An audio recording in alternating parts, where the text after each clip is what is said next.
Los objetivos de esta clase son reconocer los mecanismos biológicos de resistencia bacteriana a los antimicrobianos, relacionar la adquisición de resistencia a los antimicrobianos con el uso de estos, reconocer cuáles son las bacterias patógenas resistentes más prioritarias, reconocer diferentes formas de expresión de la resistencia bacteriana, explicar medidas para evitar el aumento de la resistencia antimicrobiana.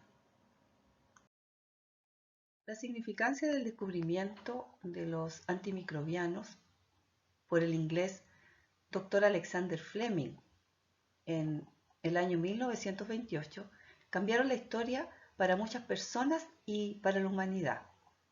Las enfermedades infecciosas eran la primera causa de muerte en la era pre-antibiótico. En la Segunda Guerra Mundial, muchos soldados volvieron a sus casas, heridos y mutilados, pero vivos gracias a la penicilina. Las principales causas de muerte que reporta la Organización Mundial de la Salud en los últimos 15 años muestran que la principal causa de muerte es enfermedades cardiovasculares. Sin embargo, las enfermedades infecciosas a nivel mundial son importantes como causa de muerte en aquellos países con muy escaso desarrollo. Por ejemplo, están las enfermedades diarreicas, la tuberculosis y las enfermedades respiratorias. En Chile, las principales causas de muerte son enfermedades del sistema circulatorio, cáncer, y solo un 3% es atribuible a enfermedades infecciosas y parasitarias. ¿Qué respuestas puede mostrar una especie bacteriana infecciosa frente a un antimicrobiano? Existen tres tipos de respuesta. La primera, sensible. La bacteria infecciosa es sensible puesto que la dosis recomendada del agente antimicrobiano basta para tratar la infección por dicho agente. Esto significa que desde el punto de vista del antimicrobiano este es eficiente entonces para terminar con la infección. Y la bacteria es sensible a ser destruida o inhibida por este antimicrobiano o droga. Intermedio. Implica eficacia clínica solo en sitios del cuerpo donde la droga alcanza concentraciones mayores, o sea, está más concentrada, o bien cuando se utiliza una dosis mayor que la normal. Y esto es, pues la dosis recomendada no es suficiente para terminar la infección. Por lo tanto, la eficiencia de la droga es solamente si alcanzamos concentraciones mayores. Y de esta forma podemos terminar con la infección. La otra respuesta, la de resistente por parte del microorganismo, es ya que este tipo de microorganismos resistentes no van a ser inhibidos por la concentración usualmente alcanzable de un agente cuando es usada en una dosificación normal del antimicrobiano. Por lo tanto, en este caso, en este último caso, la droga no es eficiente para tratar la infección. Para saber la susceptibilidad de una especie bacteriana infecciosa frente a los antimicrobianos que se usan para su terapia, se puede realizar el antibiograma o antibiotipo. Uno de los métodos más usados es el método de difusión en agar con sensidiscos, desarrollado por Bauer y Kirby en 1959. Una vez identificada la especie bacteriana infecciosa, esta se crece en una placa Petri que contiene agar Miller-Hinton a una concentración bacteriana conocida. Posteriormente se agregan los sensidiscos, que son discos de papel filtro que están embebidos en el antimicrobiano a una concentración tal que corresponden a las dosis terapéuticas utilizadas. La placa con las bacterias y los antimicrobianos se incuban de 18 a 24 horas de tal forma de ver el efecto en la multiplicación bacteriana y ver su respuesta sensible, intermedia o resistente. Al otro día, las placas se sacan de una incubadora y se miden lo que se denominan los halos de inhibición.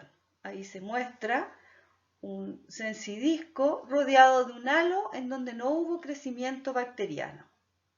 Estos halos se cuantifican midiendo el diámetro de estos. El diámetro de estos halos está en tablas que interpretan sensibilidad, resistencia o intermedio para dicho antibiótico y la bacteria correspondiente. En este caso, los resultados nos dan cuenta para un Staphylococcus aureus de una infección de herida, nos dan cuenta que la bacteria es sensible a rifampicina, sensible a minomicina, sin embargo es resistente a penicilina, oxacilina y cefoxitina y susceptible a vancomicina. Por lo tanto, esta bacteria es lo que se denomina un Staphylococcus aureus resistente a meticilina. El otro grupo de antibióticos que se prueba para esta bacteria, esta especie bacteriana, está cloranfenicol, clindamicina, eritromicina, levofloxacino, gentamicina y sulfametoxazón, trimetoprim o cotrimoxazol. Para todo esto la bacteria resultó susceptible. Hay otros métodos con los cuales también se mide el antibiograma, como son dilución en tubos o en microplacas, en los cuales el antibiótico se prueba a distintas concentraciones, pero en caldos. Y el resultado es una concentración inhibitoria mínima que me dice cuál es la concentración mínima del antibiótico a la cual se inhibe el crecimiento de la bacteria. Y estas concentraciones inhibitorias mínimas también están relacionadas con una respuesta clínica susceptible, intermedio o resistente. Se conocen una serie de mecanismos de resistencia a los antimicrobianos y estos pueden estar codificados en genes que estarían contenidos en plásmidos bacterianos. Estos plásmidos, además, pueden ser transferidos en forma horizontal, ya sea interespecie o intraespecie, de tal forma que se puede diseminar esta resistencia a los antimicrobianos. Por ejemplo, la tetraciclina puede ser expulsada desde el citoplasma hacia el medio extracelular a través de una bomba de eflujo. En el caso de cloranfenicol y streptomicina, antimicrobianos que inhiben la síntesis de proteína, una vez que estos antibióticos ingresan al medio intracelular, estos pueden ser modificados químicamente, alterando su estructura por algunas enzimas codificadas en estos plásmidos. De esta forma, una vez modificado el antimicrobiano, este no se va a unir al sitio blanco. Por lo tanto, la bacteria va a ser resistente a este antimicrobiano. También para penicilina se conocen enzimas que son capaces de degradar los antimicrobianos beta-lactámicos. por lo que la bacteria se hace resistente a este tipo de antimicrobianos. Resumiendo, los mecanismos de resistencia bacteriana, como vimos en tetraciclina, el mecanismo de resistencia es un eflujo del antimicrobiano expulsándolo desde la bacteria resistente. Para cloranfenicol vimos un mecanismo de impermeabilidad bacteriana impidiendo que sea captado el antibiótico. En beta-lactámicos, aminoglucósidos y para lincomicina, las bacterias han desarrollado mecanismos, como vimos, de ruptura enzimática y también modificación de la molécula del antimicrobiano. De esta forma se inactiva su acción antimicrobiana. Para los beta-lactámicos, eritromicina y lincomicina, también se ha observado que los mecanismos de resistencia generados por la bacteria pueden eliminar la macromolécula o biomolécula bacteriana, que es blanco del antibiótico, o reducir su unión, como en el caso de las transpeptidasas, que son inhibidas por los beta-lactámicos. El mecanismo de resistencia entonces es una modificación debido a una mutación producida en la transpeptidasa, de tal forma que el antimicrobiano no inhibe la transpeptidación, generándose igualmente la pared y multiplicándose la bacteria como mecanismo de resistencia al antimicrobiano.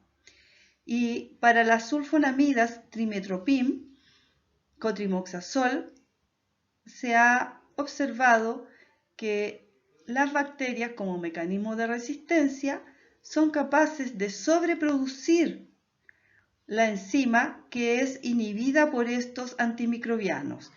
Es sobreproducida ya que está codificada en un plásmido que adquiere la bacteria como mecanismo de resistencia.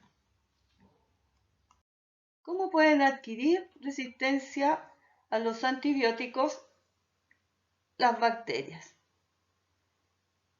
Se sabe que en algunas especies existe una resistencia natural y esto se debería a que la bacteria no presenta las moléculas blancos sobre las que actúa el antimicrobiano.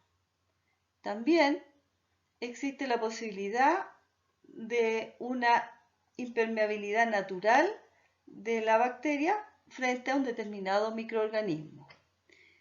Una resistencia intrínseca se ha observado en bacterias de Enterococcus, en donde las concentraciones inhibitorias mínimas, o sea, las concentraciones a las cuales el microorganismo es inhibido, son mucho mayores que en otras especies, similares como los Streptococcus.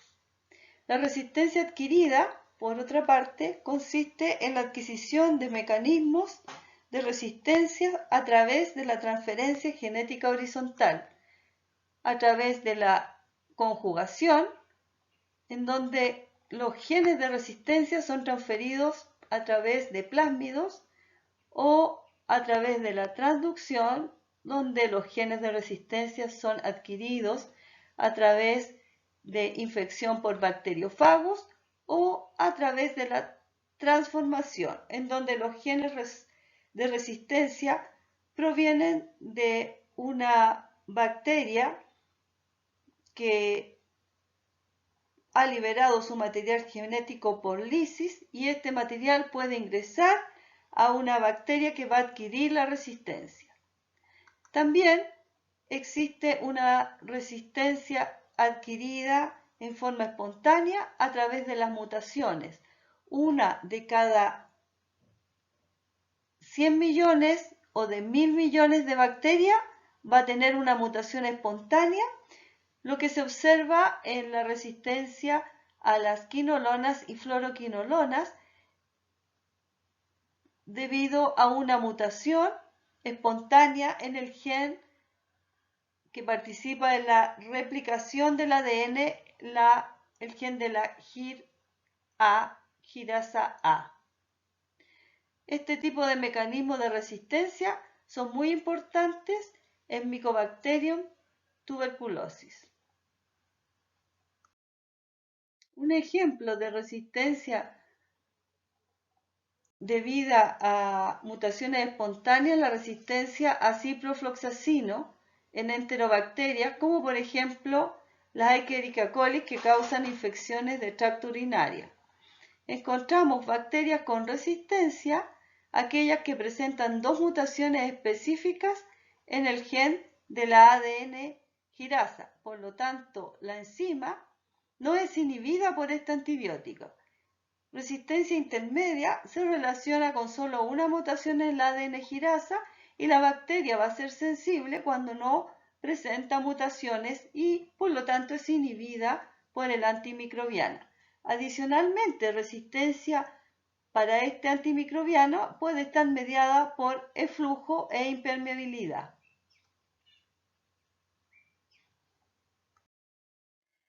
La expresión de la resistencia a los antimicrobianos en un microorganismo se puede presentar como constitutiva, lo que significa que el microorganismo presenta los genes de resistencia y también expresa siempre estos mecanismos mostrando la resistencia a un determinado antimicrobiano. También la resistencia puede ser de tipo adaptativa, lo que significa que el microorganismo presenta los genes de resistencia, pero no expresa dichos mecanismos a no ser que esté presente a un inductor génico, que es el mismo antimicrobiano. Esto es muy común, por ejemplo, en Staphylococcus aureus, resistente a meticilina. Al probar y detectar la resistencia con oxacilina, muchas veces la bacteria que es resistente a oxacilina se muestra sensible, pero si utilizamos otro antimicrobiano como la cefoxitina, que es un inductor fuerte, se observa y se puede detectar la resistencia. También podemos tener un tipo de resistencia que solo está presente genéticamente en una parte de la población, lo que se denomina la heteroresistencia. Observemos acá en un antibiograma de Staphylococcus aureus cómo se muestran halos del tamaño de resistencia, más bien de sensibilidad. Estos halos entonces muestran sensibilidad. Sin embargo, se puede observar que dentro de los halos crecen colonias y estas colonias son colonias que son resistentes a los antimicrobianos. En este caso son resistentes a penicilina. También se muestran colonias en cefoxitina y en oxacilina, que son justamente este tipo de resistencia denominada heteroresistencia. Esto tiene consecuencias, pues el paciente puede ser tratado con beta-lactámicos. En un primer momento puede haber una mejoría, pero en el tiempo, en los días, el paciente va a empeorar porque en realidad la bacteria no está siendo eliminada. Por lo tanto, este tipo de expresión que no es constitutiva puede generar falla en el tratamiento por considerar la bacteria sensible en vez de resistente. Esto puede ocurrir con los Staphylococcus aureus, por ejemplo en clindamicina, que también tiene una resistencia que se muestra en presencia del antimicrobiano, y también en bacterias como Staphylococcus coagulasa negativo, que son los Staphylococcus epidermidis. Muestran este tipo de resistencia adaptativa. Una especie bacteriana expuesta a un antimicrobiano va a ser inhibida y destruida, a excepción aquellas bacterias que presenten algún mecanismo de resistencia a dicho antimicrobiano.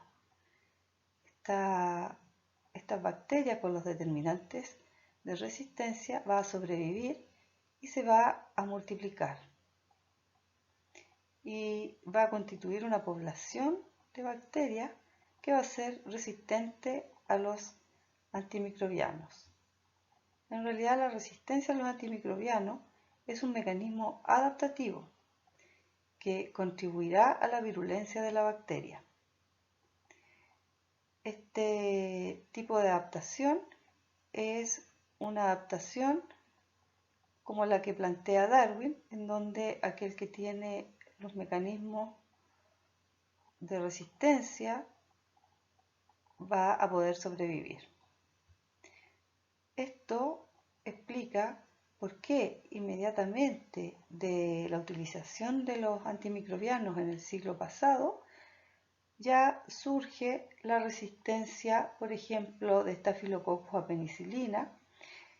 En los años 40, cuando se comienzan a usar streptomicina, cloranfenicol y tetraciclina, inmediatamente se detecta también la resistencia a estos antimicrobianos. Y en 1953 en Japón, un brote por Shigella dysenteriae, se comienza a detectar multiresistencia de esta bacteria a cloranfenicol, tetraciclina, streptomicina y sulfonamida, que eran antimicrobianos que se estaban utilizando para combatir a esta bacteria. El aumento de la resistencia antimicrobiana, o RAM, es un problema a nivel mundial.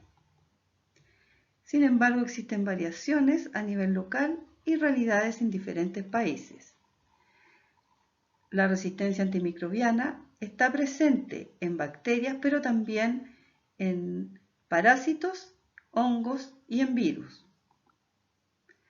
Hay estimaciones que dan cuenta que podrían estar ocurriendo cerca de 700.000 muertes anuales debido a la resistencia antimicrobiana en el mundo y estimaciones que de no hacer y tomar algunas medidas en el año 2050 podrían llegar a ocurrir por RAM cerca de 10 millones de muertes anuales. De esta forma, la sociedad debe tomar medidas, pues infecciones de heridas, gonorrea, tuberculosis, neumonía, septicemia y endocarditis, también otitis, como otras enfermedades infecciosas, podrían volverse intratables y estaríamos volviendo a una era preantibiótica de no tomar medidas como sociedad. Causas de la resistencia a los antibióticos.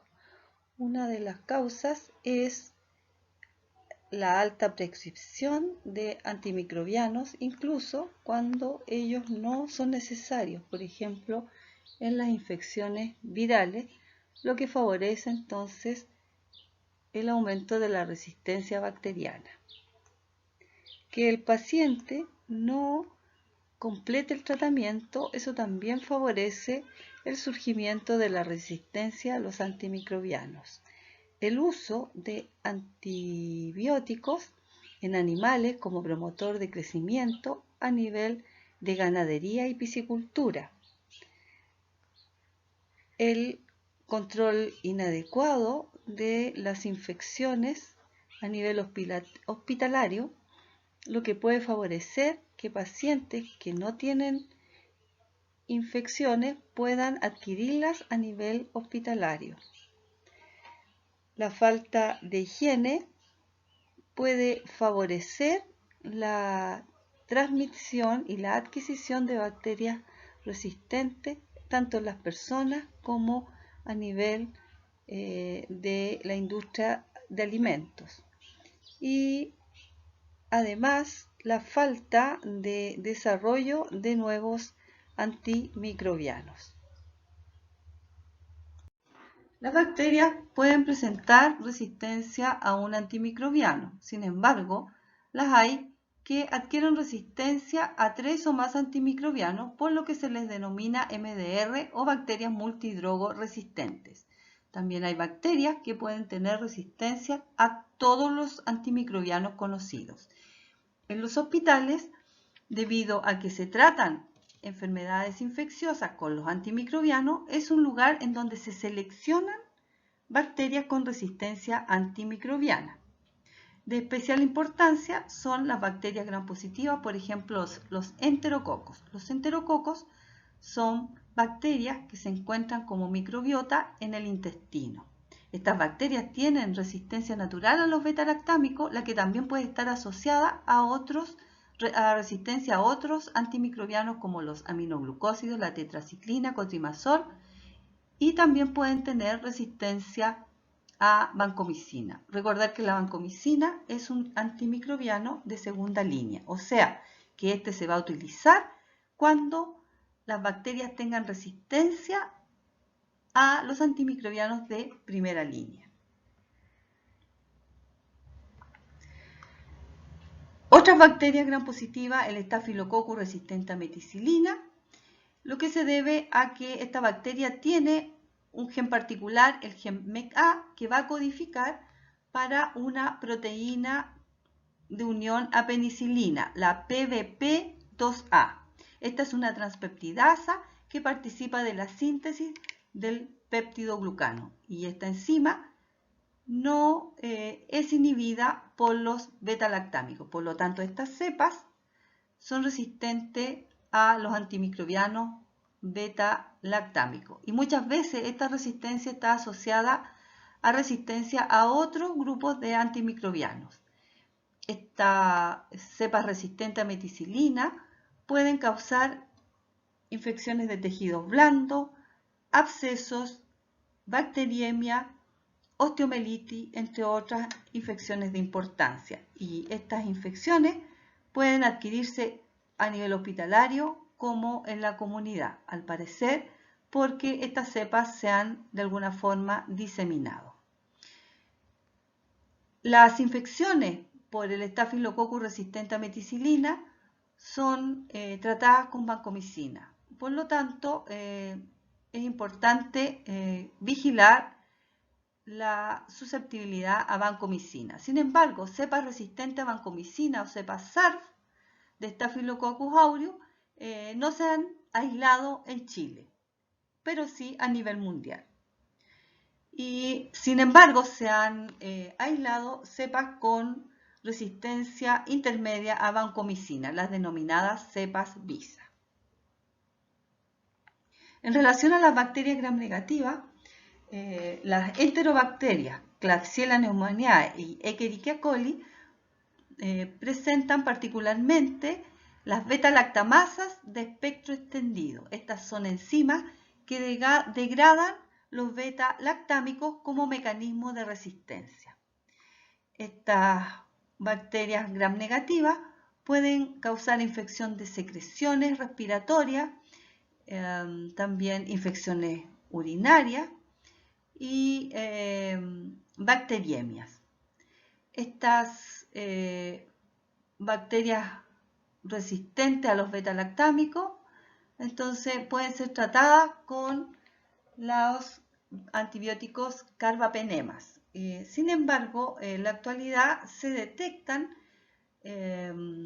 enterobacterias, Klebsiella y Escherichia coli, que presentan enzimas denominadas carbapenemasas que degradan a estos carbapenemas, que son antibióticos como el último recurso para tratar infecciones por estas bacterias gram negativas. También están Pseudomonas aeruginosa, Acinetobacter, que pueden causar infecciones, infectar heridas, secreciones respiratorias. Estos patógenos oportunistas también son infecciones asociadas a atención en salud. Y finalmente, Mycobacterium tuberculosis también puede presentar resistencia antimicrobiana, esto debido principalmente a la poca adherencia que presentan muchas veces los pacientes a la hora de el tratamiento antimicrobiano.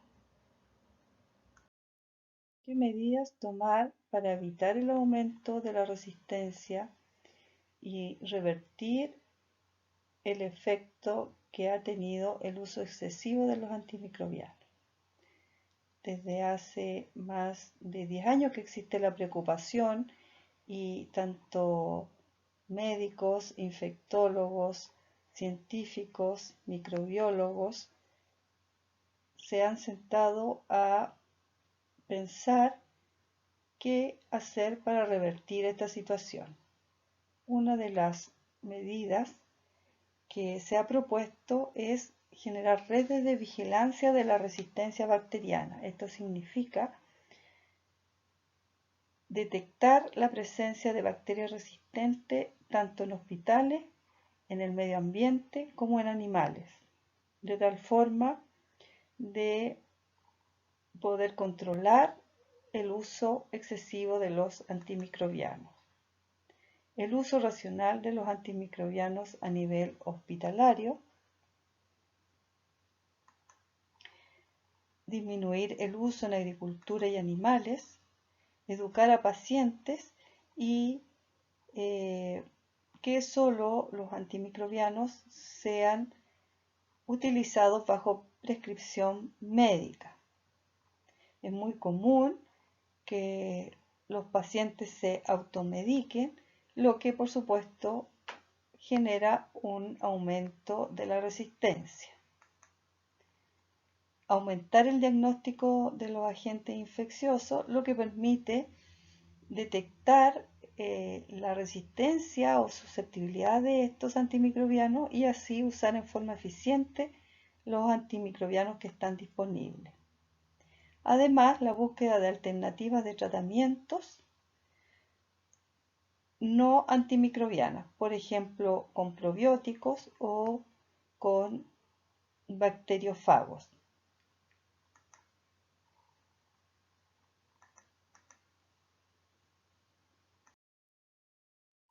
En Chile existe desde el 2017 un Plan Nacional contra la Resistencia a los Antimicrobianos que fue preparado por médicos, científicos y autoridades y está disponible en las páginas del Ministerio de Salud. Revisemos una infografía que nos muestra el riesgo del uso indebido de los antimicrobianos. El uso de los antimicrobianos, cuando no es necesario, genera resistencia antimicrobiana. Como hemos visto, la resistencia antimicrobiana es un mecanismo adaptativo de la bacteria frente a el antimicrobiano y genera bacterias resistentes, microorganismos resistentes que ya no van a responder a los tratamientos de antimicrobianos. Estas bacterias resistentes se pueden encontrar en personas, en peces y en animales que también se utilizan como parte de la alimentación humana. Por lo tanto, estas bacterias presentes tanto en humanos como animales pueden ser además transmitidas, diseminadas a otras personas que no las poseen. Por lo tanto, infecciones comunes, pero que antes eran tratadas, ahora no van a poder ser tratadas con los antimicrobianos. Este tipo de infecciones puede ocurrir en todos los grupos etarios y en cualquier lugar y en cualquier país. A nivel hospitalario, infecciones por bacterias resistentes van a aumentar los tiempos de hospitalización, también los costos de hospitalización y además van a aumentar la mortalidad. Por lo tanto, el consejo es que para reducir la resistencia a los antibióticos, siga las recomendaciones de un profesional sanitario antes de utilizar los antimicrobianos. En base a la clase, responda las siguientes preguntas de revisión. ¿Por qué el aumentar el diagnóstico de agentes infecciosos sería una buena medida para evitar la resistencia antibacteriana? ¿Y por qué el control inadecuado de las infecciones en hospitales y clínicas es causa del aumento de la resistencia antimicrobiana?